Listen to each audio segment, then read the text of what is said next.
আসসালামু আলাইকুম ভিউয়ার্স। এই বছর লাউয়ের বাগানে লাউ গাছ লাগিয়েছি। মাশাআল্লাহ, নানা প্রতিকূল আবহাওয়ার মাঝেও আমার গাছগুলো দেখেন খুব সুন্দরভাবে মাচায় উঠে যাচ্ছে। এখানে 6টা গাছ লাগিয়েছি। 6টা গাছের মধ্যে সবগুলাই হিষ্টপুষ্ট সুন্দর হয়েছে। এখানে লাগিয়েছি দেখেন করলা গাছ। করলা গাছে অলরেডি ফুল এসে গেছে। এটা চাইনিজ পুঁই শাক। এটা হলো চাও চাও বলে আর কি। এটা ফিলিপাইনিদের পেঁপের মতো খাইতে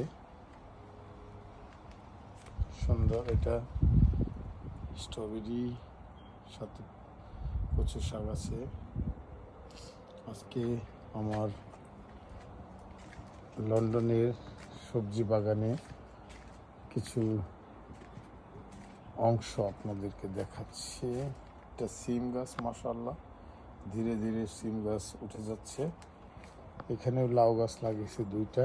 এটা উঠে গেছে মাচার উপরে, মাশাআল্লাহ দেখেন খুবই সুন্দরভাবে। এখানে সিম গাছ আছে। সিম গাছগুলোর মাথা ভেঙে দিয়েছি আমি। এখন এই লাউয়ের মাচায় উঠে গেছে, এটাও আমি এখানে ভেঙে দেবো। এই জায়গায় দেখেন কিভাবে ভাঙতে হয়।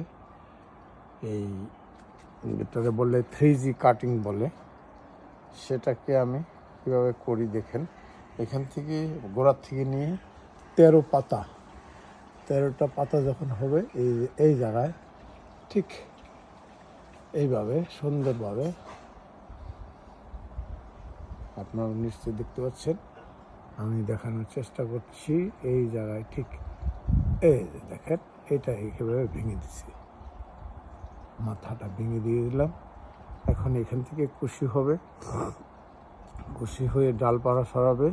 সেখান থেকেও আবার 8 পাতা যখন হবে, 8 পাতার মাথা আবার ভেঙে দিতে হবে। সুন্দর মিষ্টি কুমড়া, আলু, এখানে চাল কুমড়া লাগিয়েছে, কিন্তু চাল কুমড়াটা আসলে এবার দেরি হয়ে গেছে, কারণ আমি চাল কুমড়ার বীজটা রেখেছিলাম স্টোরে, খুঁজে পাচ্ছিলাম না। শেষ টাইমে উঠে গেছে চারা। তারপরে মাশাআল্লাহ আশা করছি হয়ে যাবে। এখানে কচু শাক। এরপরে এখানে দেখেন কি সুন্দর আমার শসা গাছগুলো উপরের দিকে উঠে যাচ্ছে স্তর করে। এখানে স্ট্রবেরি খেয়ে ফেলেছি, অনেক স্ট্রবেরি এসেছিলো, প্রচুর স্ট্রবেরি এসেছিল দেখেন। হ্যাঁ, এখানে অনেক বড় বড় স্ট্রবেরি এসেছে, প্রতিদিনই উঠিয়ে খেয়েছি। এখানে পেকে গেছে একটু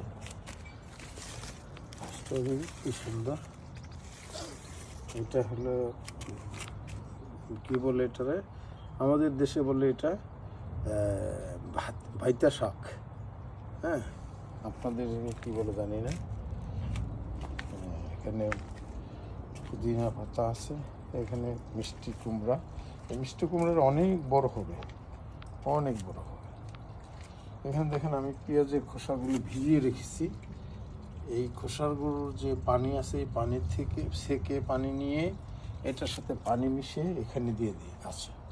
এবং প্রতিটা গাছে দেখেন, গাছের মাঝখানে আমি সুন্দর করে একটি বোতল ছিদ্র করে এখানে পানি জমা রাখার ব্যবস্থা করে রেখেছি। এগুলো সবসময় পানি দেওয়া যাবে না, গাছগুলো হেলদি থাকবে। তো আজকে এই পর্যন্তই।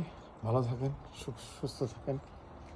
আবারও যখন গাছগুলো বড় হবে তখন আমি আপনাদেরকে দেখানোর চেষ্টা করব। Thank you.